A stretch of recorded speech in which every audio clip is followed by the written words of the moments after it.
तो चर्चा भानु प्रतापपुर से शुरू करेंगे। भानु प्रतापपुर उपचुनाव में कांग्रेस को बड़ी जीत मिली। कांग्रेस की प्रत्याशी सावित्री मंडावी ने बीजेपी प्रत्याशी ब्रह्मानंद नेताम को तकरीबन 20,000 से ज्यादा वोटों से हराया। इस चुनाव में सर्व आदिवासी समाज के प्रत्याशी अकबर राम कोर्राम तीसरे नंबर पर रहे।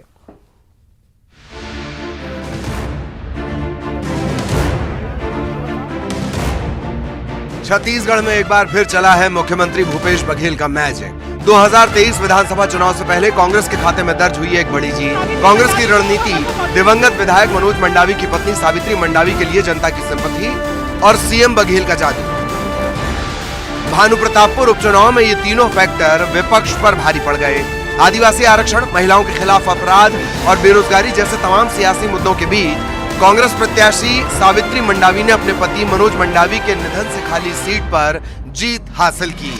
इस जीत के बाद सावित्री मंडावी ने जनता का आभार जताया है। इनकी कमी खल रही है, बिल्कुल याद आ रही है। पर जितने भी भानु प्रतापपुर क्षेत्र के जितने भी मतदाता हैं और हमारे माननीय भूपेश बघेल, उन सबको धन्यवाद देती हूँ।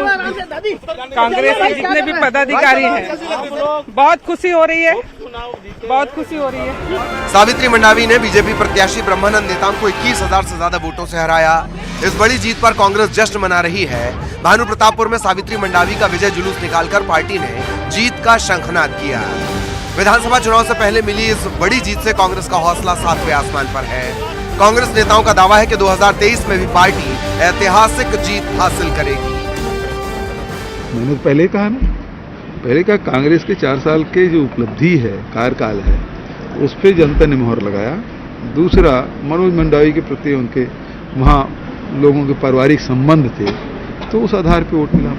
भानु प्रतापपुर की जनता को सबसे पहले तो मैं दिल से धन्यवाद देना चाहता हूं, बधाई देना चाहता हूं, आभार प्रदर्शन करना चाहता हूं। हमारी सरकार की उपलब्धियों, नीतियों, योजनाओं को लेकर हमने जनता के बीच में गए थे और भानु प्रताप की जनता ने हमें उस पे मुहर लगा दी है। इस उपचुनाव से विपक्ष को वापसी की उम्मीद थी, क्योंकि पिछले चुनाव में लगातार कांग्रेस का दबदबा कायम रहा।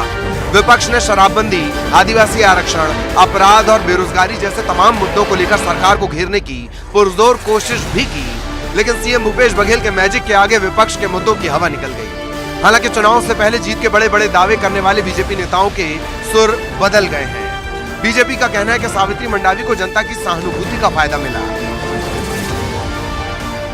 हम छत्तीसगढ़ की भानु प्रतापपुर की बात करेंगे तो स्वाभाविक रूप से पति की जब मृत्यु हुई और पत्नी को दिया जाता है तो एक सहानुभूति का लहर रहता है। बीजेपी ने प्रयास किया, अच्छे ढंग से हम चुनाव लड़े और चुनाव को हमने बहुत अच्छा लड़ा, लेकिन जो रुझान है वो कांग्रेस की तरफ है। उसके अलग अलग फैक्टर हो सकते हैं, लेकिन मुख्य रूप से स्वाभाविक रूप से अल्प समय में मंडावी जी चले गए तो उसका सहानुभूति के लहर भी होगा, ये ऐसा अपन मान सकते। 32% आदिवासी आरक्षण के मुद्दे पर सर्व आदिवासी समाज ने अकबर राम कोर्राम को उपचुनाव में अपना प्रत्याशी बनाया था। हालांकि वोटों की गिनती के दौरान अकबर कोर्राम का मुकाबला सिर्फ बीजेपी के ब्रह्मानंद नेताम से दिखा, जबकि कांग्रेस प्रत्याशी सावित्री मंडावी ने न सिर्फ लगातार शुरुआती बढ़त बरकरार रखी, बल्कि उनके फेवर में वोटों का मार्जिन भी बढ़ता गया। आखिरकार जनता जनार्दन का फैसला दिवंगत विधायक मनोज मंडावी की पत्नी सावित्री मंडावी के हक में आया। इस जीत के साथ न सिर्फ कांग्रेस अपनी सीट बचाने में कामयाब रही, बल्कि 2023 चुनाव से पहले कांग्रेस को विजय का बूस्टर डोज भी मिला है। उधर बीजेपी भले ही इसे सहानुभूति से मिली जीत बता रही हो, लेकिन सियासी पंडितों का मानना है कि संगठन स्तर पर तमाम बदलाव और नई नई रणनीतियों के बावजूद बीजेपी को सूबे में एक और हार मिली है, जो अगले चुनाव से पहले पार्टी के लिए चिंता की बात है। ममता लांजेवार, न्यूज़ 18, कांकेर। तो ये जनादेश, और जाहिरा तौर पर अब जब चर्चाएं होंगी तो गुजरात के जिक्र भी आएंगे, हिमाचल के जिक्र भी आएंगे। वैसे जिक्र तो रायपुर के मेफेयर रिसोर्ट का भी हो रहा है, उसकी भी बात कर ली जाएगी। लेकिन सबसे बड़ी जीत के तौर पर इसे देखा जा रहा है भानु प्रतापपुर की जीत। ये लीड भी काफी बड़ी है, हैट्रिक यहां कोई नहीं लगा पाया और वो एक रिकॉर्ड भी ब्रेक हुआ है। 2 बार तो एक पार्टी जीत चुकी, लेकिन 3 बार कोई पार्टी जीत जाए, ये पहली बार हो रहा है जब से ये भानु प्रतापपुर सीट अस्तित्व में आई है। बहुत खास मेहमान हमारे साथ जुड़े हुए हैं। अमित चिमनानी साहब बीजेपी से हमारे साथ जुड़े हुए हैं। घनश्याम राजू तिवारी साहब हमारे साथ जुड़े हुए हैं। आप दोनों का बहुत बहुत स्वागत। साथ ही अभिषेक शुक्ल हमारे डेप्यूटी एडिटर वो भी हमारे साथ जुड़े हुए हैं। वो भी चर्चा में हिस्सा लेंगे और बातचीत के सिलसिले को वहीं से हम शुरू करेंगे। अभिषेक जी, सबसे पहले ये जीत बड़ी है, इस लिहाज से भी बड़ी है कि एक तो हैट्रिक के एक पार्टी को 3 बार जीत मिली, और इस लिहाज से भी बड़ी है कि आगे 23 का चुनाव है। जी प्लीज। बिल्कुल, देखिए आंकड़ों में बहुत ज्यादा फर्क नहीं पड़ने वाला, ये सभी को पता था, लेकिन क्योंकि जैसा आपने कहा कि 2023 के पहले का ये चुनाव था, इसलिए मनोबल अपनी अपनी स्ट्रेटजी को परखने के लिहाज से बहुत बड़ा था। और भाजपा ने, जैसा कि हमने देखा भी, पहली बार मैदान में उतरकर एकजुटता दिखाई, पूरी ताकत लगाई, और इसी लिए लग भी रहा था कि परिणाम कुछ चौंकाने वाले हो सकते हैं, या अगर कांग्रेस के पक्ष में जाते भी हैं तो मार्जिन कम हो सकता है। लेकिन जो अभी हमने देखा परिणाम वाकई चौंकाने वाला है। बीजेपी की रणनीति वहां काम नहीं आई। कांग्रेस ने जो पूरे चुनाव में फोकस करके रखा था, ब्रह्मानंद नेताम की घेराबंदी की थी, वो रणनीति यहां पर काम करती दिख रही है। और अगर आदिवासी वोटर की बात कर रहे थे हम, कि आदिवासियों की जो अपील थी अकबर कुर्राम को लेकर, वो बजाय बीजेपी कांग्रेस को डैमेज करने की बीजेपी को डैमेज करती यहां पर नजर आई है। तो ये जो परिणाम है भाजपा के लिए वाकई में एक चिंता की बात है, क्योंकि 2023 अभी 1 साल से भी कम का समय बचा है, उसको टॉप लीडरशिप में बड़ा चेंजेस हुआ है, और उस चेंज के बाद ये पहला चुनाव था। तो भाजपा को अपनी रणनीति पर, अपने कैंडिडेट पर, बहुत सारी चीजों पर फिर से विचार करने की जरूरत है। और हालांकि भाजपा कह सकती है कि ट्रेंड रहता है कि सत्ता पक्ष के साथ ही उपचुनाव जाता है, लेकिन भाजपा के लिए चिंता का विषय जरूर है, क्योंकि एक बूस्टर डोज की जरूरत उसके कार्यकर्ताओं को थी, और वो इसमें कम से कम असफल रहे हैं। क्या अभिषेक जी, इस लिहाज से भी इसे महत्वपूर्ण समझा जाए कि फेरबदल के धड़ाधड़ सिलसिले देख लिए गए? मेरा ख्याल है पुरंदेश्वरी किसी आयोजन में बिजी थी, और उसी दौरान उरांव साहब के नोटपैड से लेटर आता है, तो धड़ाधड़ फेरबदल करके देख लिए गए। ये भी करके देख लिया गया कि अच्छा, धर्म नहीं तो ये चलेगा, ये नहीं तो ये चलेगा, कानून व्यवस्था चलेगी, मुद्दे बदल कर देख लिए गए। बावजूद इसके इतनी बड़ी हार, क्या ये इस वजह से भी महत्वपूर्ण है? जी देखिए, बदलाव तो मुझे लगता है कि भाजपा के अंदर सकारात्मकता लेकर आ रहा है, लेकिन रणनीति की जो बात होती है, वो उस रणनीति पर भाजपा को पुनर्विचार करने की जरूरत है। इसको अमित चिमनानी जी भी शायद मानेंगे कि रणनीति में पुनर्विचार की बहुत बड़ी जरूरत है, क्योंकि कांग्रेस जिस रणनीति के तहत आगे बढ़ रही है, चाहे अपने कामों की बात कर लेती है वहां पर, या जो भी रणनीति वहां पर अपना रही है, उस रणनीति के सामने चौथा उपचुनाव है, लगातार मार खाई है बीजेपी ने यहाँ पर। तो फेरबदल तो मुझे लगता नहीं कि कोई नेगेटिव पॉइंट है, लेकिन ग्राउंड पर जाकर जो भाजपा जो मीडिया में या बाकी जगहों पर जो बातें कहती है, उसे अगर वो जनता तक नहीं पहुंचा पाई, तो ये उसकी असफलता है यहाँ पर। जी जी जी।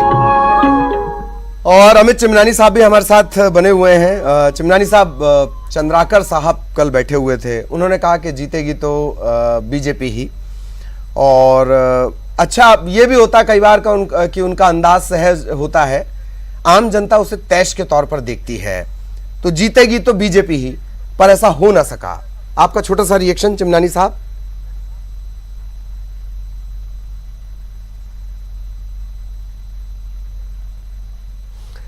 चलिए अमित जी, आप मुझे सुन पा रहे हैं?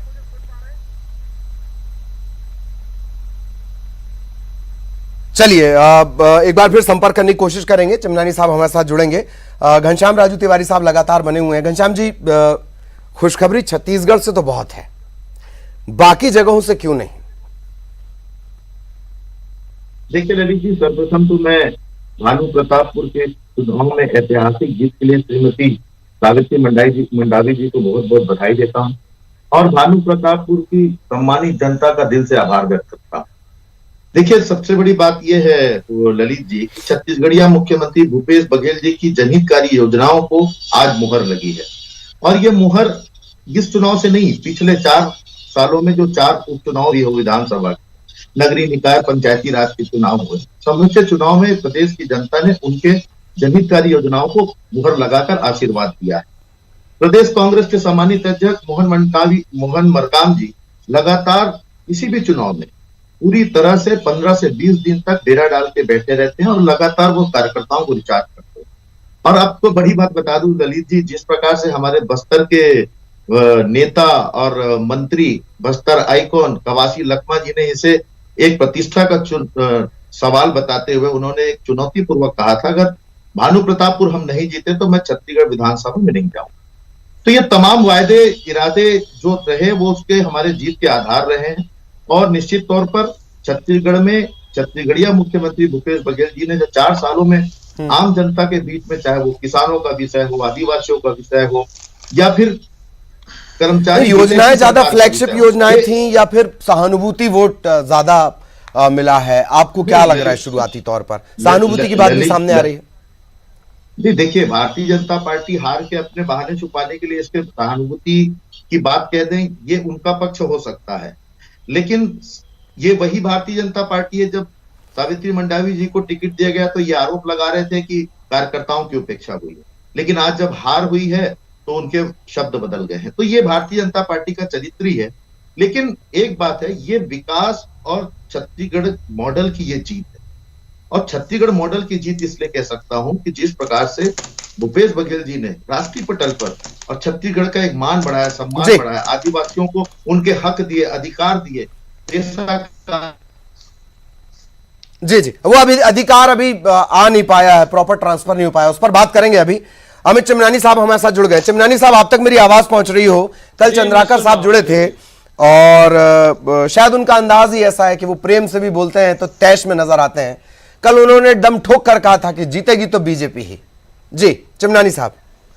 देखिए, कोई भी राजनीतिक दल जब चुनाव लड़ता है तो कार्यकर्ता मेहनत करते हैं और उसके बाद सभी को अपेक्षा रहती है, विश्वास रहता है कि उनकी पार्टी जीतेगी, और ये कहने में मुझे नहीं लगता है किसी को आपत्ति होनी चाहिए। नहीं, कतई नहीं। आज हम उन्होंने कहा था कि आज 11-12 बजे बात भी करेंगे करके। जी आज हम जब चर्चा कर रहे हैं तो निश्चित तौर पर कांग्रेस की जो प्रत्याशी हैं वो विजयी हुई हैं, तो कांग्रेस अपनी बहुत सारी ऐसी बातों को आज कहेगी जो चुनाव के दौरान वो नहीं कह रही थी। 4 साल में क्या विकास के मुद्दे रहे, क्या विकास हुआ, ये कांग्रेस के नेताओं के मुंह से चुनाव के दौरान सुनने को नहीं मिला। सुनने को अगर मिला, माननीय ललित जी, तो केवल एक झूठा दुष्प्रचार, एक आदिवासी युवा का चरित्र हनन करने का प्रयास। जब से नामांकन भरा गया उस दिन से आखिरी जब तक चुनाव चलता रहा तब तक चुनाव के दिन भी 2 से 3 बजे के बीच ब्रह्मानंद नेताम को गिरफ्तार करने के लिए पुलिस भेजी गई, जबकि झारखंड हाईकोर्ट ने उस गिरफ्तारी पर रोक लगाई हुई थी।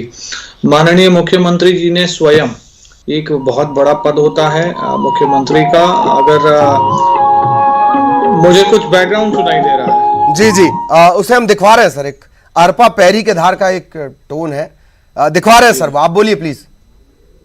जब माननीय मुख्यमंत्री जी कह रहे थे ब्रह्मानंद नेताम के बारे में कि वो बलात्कारी है, वो सीधा इस शब्द का इस्तेमाल लगातार करते रहे और उसके बाद कांग्रेस के सभी नेताओं ने भी इस शब्द का उपयोग किया, और आज झारखंड की हाईकोर्ट ने उनकी गिरफ्तारी तक पर रोक लगा दी है। तो क्या कांग्रेस ने नैतिक रूप से चुनाव को नहीं हारा है?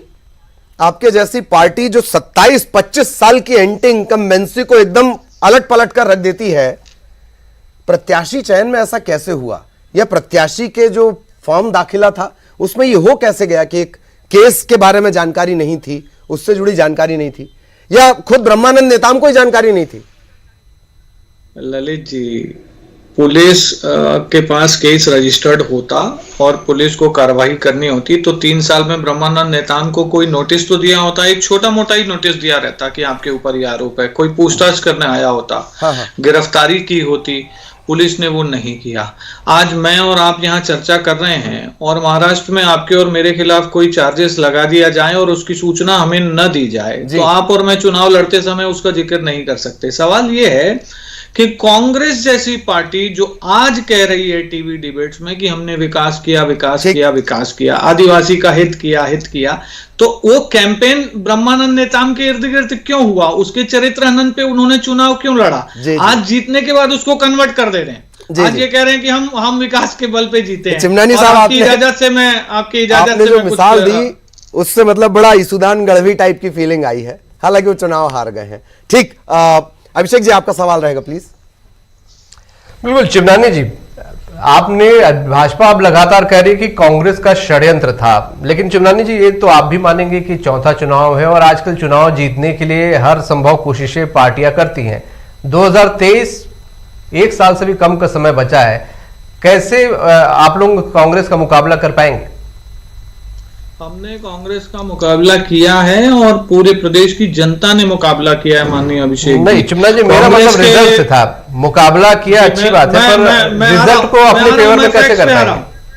मैं आ रहा हूं, फैक्ट्स पे आ रहा हूं। चुनाव में हार जीत तो होनी ही है। सरकारी मशीनरी का जिस प्रकार से दुरुपयोग हुआ सबने देखा है, और उसके बावजूद भी भाजपा के प्रत्याशी ने 44,308 वोट पाए हैं। और ये कह रहे हैं कांग्रेस के नेता कि आदिवासियों के लिए बहुत काम हुआ, तो आदिवासी प्रत्याशी क्यों खड़ा हुआ और उसने 23,417 वोट कैसे पा लिए? हम देखें कि कांग्रेस के अगेंस्ट में माननीय अभिषेक जी 80,462 वोट पड़े हैं कांग्रेस के अगेंस्ट में, और जो प्रत्याशी जीता है उसे 65,000 वोट मिले हैं। तो अगेंस्ट के वोट को भी अगर कांग्रेस नहीं समझेगी तो ठीक है, हम तो अपनी मेहनत जहां हमको बढ़ानी है। नहीं तो चिमनानी जी, वही मैं बोल रहा हूं कि 2023 में भी एक और अकबर कुर्राम खड़ा हो जाएगा, तब कैसे करेंगे? नहीं देखिए, उपचुनाव में कहीं ना कहीं एक एज जिसकी सरकार रहती है उसको होता है। हमारे प्रत्याशी के खिलाफ दुष्प्रचार हुआ, वो फैक्टर भी रहेगा। और देखिए, आज बस नतीजे आए और हम लोग समीक्षा करके किसी नतीजे पर पहुंचेंगे तो मुझे लगता है कि सही कारण हम शायद न ढूंढ पाए। इसकी समीक्षा तो होगी, लेकिन नैतिक रूप से कांग्रेस इस चुनाव को हारी है। विकास के आधार पर इस चुनाव को नहीं जीता गया है। कहीं ना कहीं प्रशासनिक तंत्र, चरित्र हनन और अन्य जो कांग्रेस के हथकंडे हैं उससे ये चुनाव जीतकर आए हैं। हमारे प्रत्याशी ने अच्छा फाइट दिया है। पिछले चुनाव में जो कांग्रेस के प्रत्याशी को 72,000 से ज्यादा वोट मिले थे, इस बार अगर अच्छा काम किया तो 65,000 क्यों मिले? कांग्रेस भी तो इसके लिए सवाल का जवाब दे दे। ठीक है, चलिए जीतने वाली पार्टी से भी सवाल कर लेते हैं। राजू जी, ट्रेंड होता है उपचुनाव सत्ताधारी दल के पास जाता है, बीजेपी का एकमात्र जीत का कारण ये बता रही है। और आदिवासी जो आंकड़े दे रहे हैं अमित जी की पहले से कम वोट हो गए, आदिवासी वोट अकबर खुर्राम को ज्यादा मिल गए, इन तमाम चीजों पर भी विश्लेषण करना चाहूंगा। देखिए अभिषेक जी, सर्वप्रथम तो ये समझने की आवश्यकता है ये छत्तीसगढ़ प्रदेश है, और छत्तीसगढ़ प्रदेश में ये जनता मुकाबला कर रही थी, ऐसा मैंने थोड़ी देर पहले चिमनानी जी के मुंह से सुना। 15 साल आपको भारतीय जनता पार्टी को प्रदेश की जनता ने भरपूर अवसर दिया प्रदेश की सेवा करने का, लेकिन इन्होंने किया क्या? आदिवासियों के साथ छलावा किया, किसानों के साथ धोखा किया, बेरोजगारी के नाम पर रोजगारों को, शिक्षित बेरोजगारों को ठगने का काम किया, सर्वहारा वर्ग के साथ इन्होंने वादा खिलाफी की, और परिणाम हमारे आपके सामने से 2018 में हुए। और आज भी जब भानु प्रतापपुर के चुनाव की शंखनाद हुई और भारतीय जनता पार्टी चुनाव मैदान में उतरी, लगातार ये कहते रहे कि 4 साल की विफलता को लेकर जाएंगे, वायदों को जो इन्होंने नहीं किया है उसे लेकर जाएंगे, और तमाम प्रकार की बरगलाने वाली ये बातें करते रहे। हम पर ये आरोप लगा रहे हैं कि चरित्र हनन करके हमने ये चुनाव